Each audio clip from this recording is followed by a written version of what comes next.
9월 8일 목요일 아침을 깨우는 말씀은 시편 119편 113절에서부터 128절까지의 말씀입니다. 오늘의 제목은 지금 바로 잡아주십시오입니다.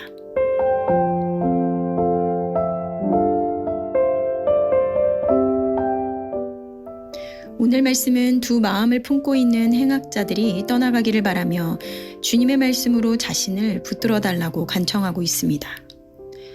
오늘 말씀의 113절에서 115절 말씀은 내가 두 마음을 품는 자들을 미워하고 주의 법을 사랑하나이다. 주는 나의 은신처요 방패시라. 내가 주의 말씀을 바라나이다. 너희 행악자들이여 나를 떠날지어다. 나는 내 하나님의 계명들을 지키리로다. 매일 성경 저자는 이렇게 이야기하는데요. 두 마음을 품은 자들, 행악자들을 경계해야 합니다. 두 마음은 마음의 연약함 때문에 헷갈리는 감정이라기보다 헛된 생각과 탐욕의 시선을 두어 몸이 기울어져 있는 상태입니다. 성경에서는 두 마음을 품는 것에 대해 경계할 것을 늘 이야기하는데요. 야고보서 말씀에서도 두 마음을 품어 모든 일에 정함이 없는 자라 이야기하기도 하며 두 마음을 품은 자들아 마음을 성결하게 하라 라고 말씀하기도 합니다. 두 마음. 우리는 때로는 두 마음을 품는 것, 이것을 그래도 사람인데 그럴 수도 있지라며 당연하게 생각하는 마음이 은연중에 있는지 모르겠습니다. 하지만 성경은 두 마음을 품는 것, 그것을 행악자들이라 이야기합니다. 앞에 설명한 것과 같이 두 마음은 무엇이 선이고 무엇이 악인지 분별하지 못하는 것이 아니라 무엇이 하나님이 기뻐하시는지 아닌지 알면서도 당연히 여기며 자신의 본성을 따라 행하는 헛된 생각과 탐욕의 시선을 두어 몸이 기울어져 있는 상태라는 것입니다.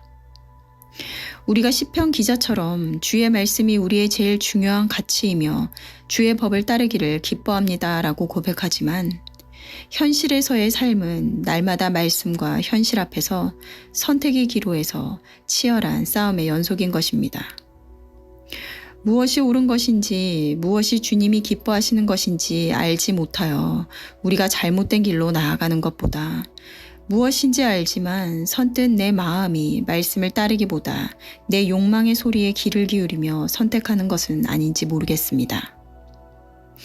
예수님께서는 겟세마네에 기도하러 가실 때 그의 제자들에게 시험에 들지 않게 깨어 있어 기도하라고 하셨습니다. 그러면서 마음에는 원이로되 육신이 약하도다 라고 말씀하셨습니다.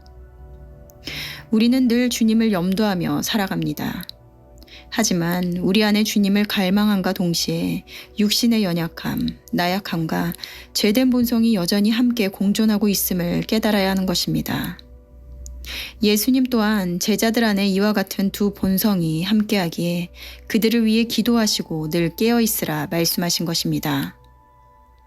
두 마음이란 이와 같이 죄된 본성이 함께 공존하고 있지 않다는 것이 아니라 그것을 인지하고 날마다 말씀 앞에 깨어서 그것을 말씀으로 이기고자 하는 것이 아닌 그것을 당연한 것으로 그럴 수도 있지라는 마음으로 안일하게 생각함으로 선악의 판단자가 되어 욕망의 삶을 삶에도 불구하고 당연하게 여기는 마음이라는 것입니다. 오늘 시편 기자는 어떤 특정 대상들, 주위에 자신을 계속해서 괴롭히고 비방하는 자들을 이야기함과 동시에 어찌 보면 자신 안에 있는 이러한 죄된 본성들을 행악자로 규정하며 떠나가기를 바라는 스스로에 대한 고백이지 않을까 싶습니다. 오늘의 제목에서처럼 지금 바로 잡아주십시오 라는 제목처럼 상황으로 인해 흔들리는 자신을 말씀으로 잡아달라는 간곡한 요청처럼 들리는데요. 언제나 우리가 제일 경계해야 하는 대상은 어쩌면 외부의 대상이 아닌 나 자신이 아닐까 생각합니다. 나의 마음을 지키는 것이 가장 어려운 일일 것입니다. 그럴 때 우리에게 제일 중요한 것은 우리의 연약함을 인정하고 주님께 기도하는 것입니다. 117절에 나를 붙드소서 그리하시면 내가 구원을 얻고 주의 율례들에 항상 주의하리이다 라고 한 것과 같이 나를 지켜주는 것, 늘 흔들리는 연약함 가운데 우리를 다시 바로 잡아주는 것은 하나님의 말씀이라는 것을 알아 주님 앞으로 나아가는 것입니다.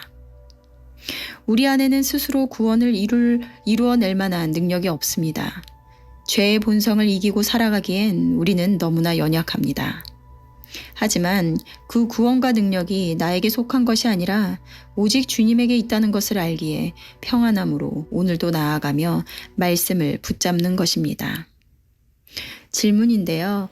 혹시 나는 어떤 상황에서 두 마음을 품는 유혹을 가장 많이 받나요? 하나님의 뜻을 알면서도 내 욕심이나 편리함을 따라 선택하려 했던 경험이 있으신가요? 오늘도 말씀을 묵상하시면서 두 마음이 아닌 주님께 마음을 고정함으로 죄의 본성을 이기는 승리하는 오늘이 되시기를 바랍니다. 기도하시겠습니다. 하나님 감사합니다. 오늘 말씀 속에서 우리가 늘 경계하고 이겨야 하는 대상은 어쩌면 세상이 아닌 내 안에 있는 두 마음은 아닌지 모르겠습니다. 우리는 늘 하나님을 갈망하지만 또 한편으로 죄의 본성을 갖고 있기에 날마다 말씀 앞에서 죄된 본성을 이기는 삶을 살아내야 할 줄로 믿습니다. 두 마음이 공존하나 그것을 당연히 여기지 않고 말씀 앞에 무엇을 꺾고 내려놓아야 하는지를 늘 분별함으로 승리하는 삶을 살아내는 우리들 되게 하여 주시옵소서. 그것 또한 주님의 손에 달렸사오니 오늘도 말씀에 붙들림 받으어 주의 선하신 뜻을 이루어내는 오늘이 되게 하여 주시옵소서. 감사드리며 예수님의 이름으로 기도드렸습니다. 아멘.